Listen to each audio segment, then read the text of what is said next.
Washington. The Senate on Tuesday confirmed Pete Buttigieg as Transportation Secretary, the first openly gay person to be confirmed to a cabinet post, tasked with advancing President Joe Biden's ambitious agenda of rebuilding the nation's infrastructure and fighting climate change. Buttigieg, a 39-year-old former mayor of South Bend, Indiana, and Biden's one-time rival during the Democratic presidential primaries, was approved on 86-13 vote. Praised by Biden as bringing a new voice to the administration, Buttigieg takes over a transportation department with 55,000 employees and a budget of tens of billions of dollars. He has pledged to quickly get to work promoting safety and restoring consumer trust in America's transportation networks as airlines, buses, city subway systems and Amtrak reel from plummeting ridership in the coronavirus pandemic. He is expected to play an important role in promoting Biden's sweeping green initiatives, helping to oversee stronger automotive fuel economy standards to reduce greenhouse gas emissions and support the president's push later this year on a $2 trillion climate and infrastructure plan. That plan will be focused on rebuilding roads and bridges and expanding zero-emission mass transit while boosting electric vehicle infrastructure, including building 500,000 charging stations over the next decade. Before approval by the full Senate, Buttigieg had cleared the Senate Commerce Committee on a 21-3 vote. Some Republican senators during his hearing signaled likely fights ahead over the cost and scope of updating the nation's roads and bridges, rails and airports, questioning in particular the administration's interest in redirecting money for climate initiatives. But they said they would look forward to further discussions with Buttigieg, including on their desired local projects. Transportation issues historically have been addressed on a bipartisan basis, and I expect to continue that practice with Mr. Buttigieg, said Mississippi Senator Roger Wicker, the top Republican on the panel, who praised his impressive credentials and intellect.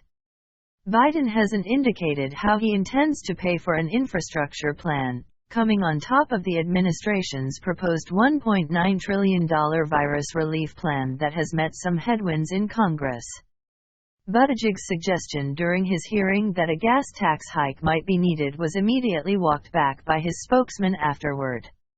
"We need to build our economy back, better than ever, and the Department of Transportation can play a central role in this," Buttigieg told his confirmation hearing last week, noting that the transportation sector, particularly car emissions, is the single biggest contributor in the U.S. to global warming.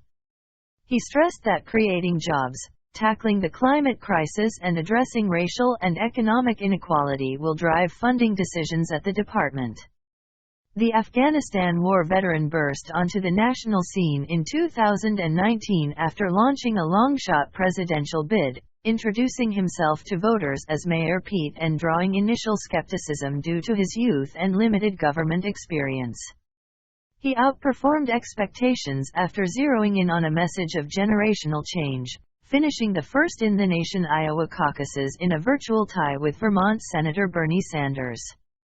But Buttigieg struggled to appeal to black voters and dropped out of the race after a crushing loss to Biden in the South Carolina primary. Buttigieg chose to quickly endorse Biden, helping him solidify centrist support against Sanders' strong liberal challenge.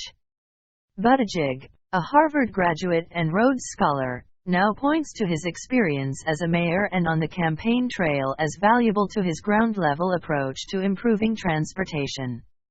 He described initiating a Smart Streets program to make South Bend's downtown more pedestrian and bicyclist-friendly while spurring hundreds of millions of dollars in economic investment. He's also expected to be a regular presence on TV, helping to sell the president's policies as he did during Biden's campaign. Since he was nominated, Buttigieg has appeared on The View, The Tonight Show, MSNBC's Morning Joe, as well as Fox local affiliates, addressing topics from Donald Trump's impeachment and the treatment of veterans to his goals of promoting green-friendly travel. Buttigieg brings diversity to the cabinet. There hasn't been an openly gay cabinet secretary before. Under President Donald Trump, Richard Grenell served as acting director of national intelligence and is openly gay, but did not have to face Senate confirmation as an acting director. In the late 1990s, Senate Majority Leader Trent Lott blocked a confirmation vote on President Bill Clinton's pick for ambassador to Luxembourg, James Hormel, over his sexual orientation. Clinton ultimately installed Hormel with a recess appointment.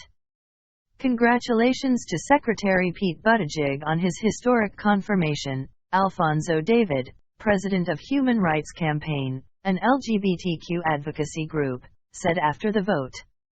This confirmation breaks through a barrier that has existed for too long, where LGBTQ identity served as an impediment to nomination or confirmation at the highest level of government.